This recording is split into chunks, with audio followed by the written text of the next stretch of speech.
Hello there, welcome to Brahmo School of Music. I'm taking you through Musescore tutorial.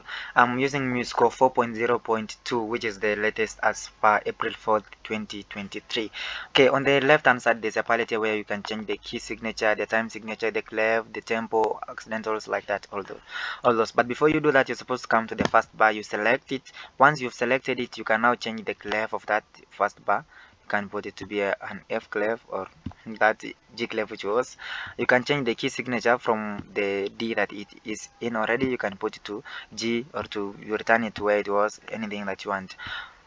Okay, you can also change the time signature from 4/4 to 2/4 to 3/4 to 5/4 to any that you want. Let me just return back to my 2/2 that I was using. So you're supposed to select it first before you do that. Selecting 3/4, and then you do whatever you want. Okay, I have 3/4 time signature there. I can now decide to put a tempo because it has the normal tempo, the how is it called? Okay, let's go. Okay, I can select any of these tempos, but before I do that, I'm supposed to select the bar that I want the tempo to appear in, and then my tempo is there. But you can still edit this tempo from here. Right from here, you can put 70. Yeah, and it works well. Thank you. Now you can come to the writing of the stuff. They are notes here on the arranged in a linear way on the top from the left hand side to the right hand side. The first one here is assigned letter 1 or number 1 from your keyboard. 1 2 3 4 5 6 7, like that, up to the 7th. Okay, before you can select 1, that is 1. Instead of that, you can also write just 1 and it will work well for you. And you just press like that in your keyboard, and it will appear there. Okay, you can also use the piano. Instead of just putting it by your hands, you can press P for the piano, and the piano has appeared there. Now you can use the piano for writing all your things. I'm just writing copy. I don't know what I'm writing, but I'm just trying to show you how it can be written. Okay, I can still press another P to remove the piano instead of having it there. This note, if I want to put a dotted note, I can press the note, and then I come and select this, and you see my notice has got a dot there. Also, if I want to put an accent or a staccato on a note, I select the note and I put the accent. You see what has happened? I can also put a staccato on this, like this, and it's working on well. Let me put another note here. I can select 5 to put the crochet. Good. Now once I have that, I can change this note. Instead of having it as a quarter note like this, I can decide to use a triplet. And now you see what I'm having there. I am having a triplet. So although these two are rests, I can still decide to put them as to be notes. Just selecting that, and I put like that.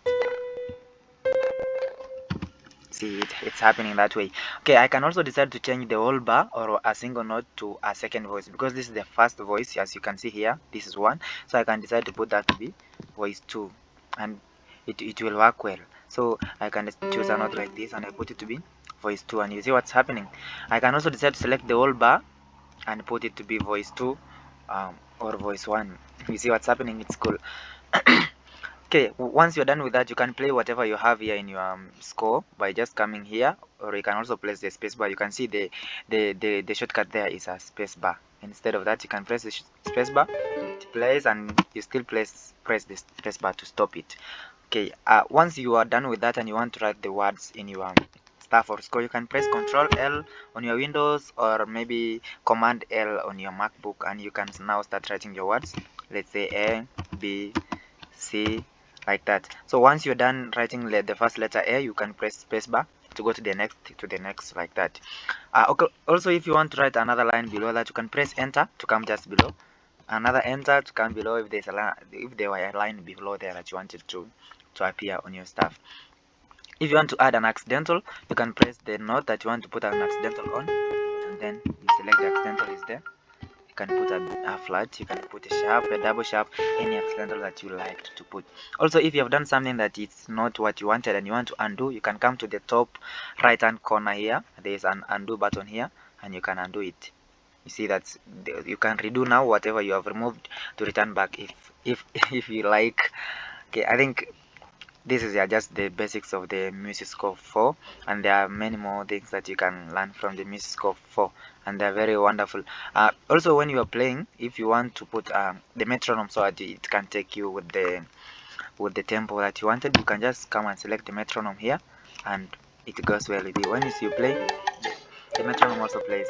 Yeah, that's cool. Thank you very much for being with me from the beginning of the tutorial to the end, and I ask you to subscribe to my channel and please help us make this channel do well. Thank you.